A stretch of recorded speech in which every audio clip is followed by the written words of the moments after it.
Hello, it's Victor Dedaj. I hope you are having an amazing day so far. Today, I want to talk about magnesium and the health benefits of magnesium. It is one of the most important minerals, yet the majority of the population is deficient in it. Probably around 70% of the population does not get enough magnesium in their diet. And there are a number of reasons for it. A couple are number one, there used to be magnesium put in the water filtration system. So when you would drink water from your sink, you would get some magnesium, but most of them don't have it anymore. Number two, there is a lot less magnesium in the ground in the soil. So when you grow fruits and vegetables, you do not have anywhere near the amount of magnesium in them that you had, say, 90 years ago. So as a result of that and a few other factors, people are getting much less magnesium and they are deficient in magnesium. Now, magnesium is important because it's involved in 600 different processes in your body, and your body really needs it, and it helps you so many different ways. Number one, magnesium is a muscle relaxant. It relaxes you. It allows you to de-stress. It lets you sleep better. And people who have normal amounts of magnesium tend to sleep better. People who don't have enough tend to have trouble sleeping. They tend to have more bouts of insomnia, and they tend to be more stressed. And magnesium also helps with headaches, particularly migraine headaches. And there have been studies that have shown that people who tend to have migraines tend to have lower levels of magnesium. And magnesium also counteracts the effects of calcium. Calcium is a muscle restrictor, while magnesium is a muscle relaxant. And we have to, and don't get me wrong, calcium is a very important mineral. If you're deficient in calcium, you can be susceptible to maybe 250 different diseases. But there are far fewer people who are deficient in calcium than they are deficient in magnesium. That's because you will find a lot of foods that have calcium, whereas you don't have a whole lot of foods that have high levels of magnesium. Now, in caveman times, the ratio of calcium to magnesium was probably about 1 to 1. Now it's anywhere between 5 to 1 and 15 to 1. If you have too much calcium, it can lead to calcification in different parts of your body. It can lead to problems with the artery. It can lead to heart issues, and it can lead to all kinds of different health issues if it's not counteracted by magnesium, which will help relax the muscles and help the blood flow more smoothly. And people who tend to have heart attacks usually have much lower levels of magnesium. And very often they'll have higher levels of calcium that is not offset by a similar amount of magnesium. Now, a lot of doctors recommend having a 2 to 1 calcium to magnesium ratio, and that's definitely better than 5 to 1 or 10 to 1 or 15 to 1. I probably recommend closer to the 1 to 1 ratio that was in the caveman times, but you really want to have as much magnesium in your body to counteract the issues that you can have from having too much calcium.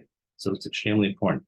What else does magnesium help with? It helps with brittle bones. It helps with cartilage formation.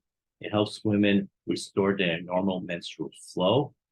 It helps with blood sugar issues, and it helps with depression. They've done studies showing that people who are depressed tend to have lower levels of magnesium. And whereas those who tend to have higher levels of magnesium tend to have lower levels of depression. Now, it doesn't mean it's going to stop every situation, depression. There are other things that help with depression as well. But magnesium is a factor that's overlooked by a lot of doctors. So if you're feeling down, in addition to going out to the sun and getting vitamin D, consider boosting your level of magnesium on a daily basis. And I'm pretty sure you're going to start feeling a little bit better as well. So again, it helps with so many different things. Again, sleep, it helps with heart health, it helps with your blood pressure. People who have high blood pressure tend to have lower levels of magnesium, whereas people who have higher levels of magnesium tend to have regular blood pressure. Potassium will also help as well. So make sure you're getting enough magnesium and potassium if you're having blood pressure issues. And there are things that will deplete your levels of magnesium. Number one is stress. Stress will lower it. Eating high levels of sugar and high levels of processed foods will lower your levels of magnesium. And taking medications. A lot of medications will lower your levels of magnesium, particularly statin drugs. And if you're on a bunch of these medications, you may want to boost your levels of magnesium because it's being depleted. And a lot of people are not aware of the fact that they have low levels of magnesium, so they need to be working on getting higher levels of magnesium in their body. Now, some forms of magnesium that I recommend are magnesium citrate, magnesium glycinate, magnesium malate, and magnesium chloride. Those, I think, some of the best forms of magnesium. There are other forms of magnesium I would say stay away from, like magnesium oxide. It has very poor absorbability, whereas the four that I mentioned, they have much higher levels of absorbability. Another thing that magnesium helps with is bowel movements. If you're constipated, go to your doctor, go to the hospital. What did they give you? They give you milk of magnesia. It has magnesium in it. Now, it uses a form of magnesium called magnesium hydroxide.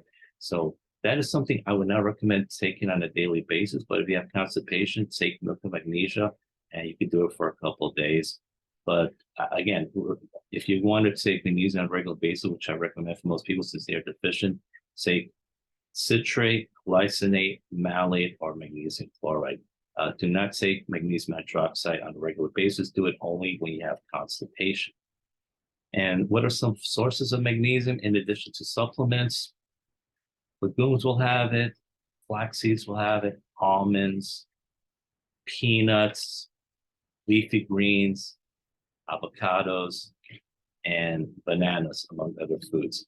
Now, again, a lot of these foods will not have very high amounts of magnesium, but they'll have some. So I definitely recommend taking it. In general, you always prefer to get it from the food form, but you're probably not going to be able to get all your magnesium from your diet, which is why I recommend supplementing. So if you're having these kind of issues, muscle pains, muscle spasms, high blood pressure, issues with your heart, depression, and some of these other things, trouble sleeping, trouble relaxing, there's a good chance that you're not getting enough magnesium. It helps with so many different health issues. And it helps with your heart health. So if you're having some of these issues, consider taking more magnesium, up the dosage in your diet, up the dosage with your supplementation, and you're going to see a big change in your health.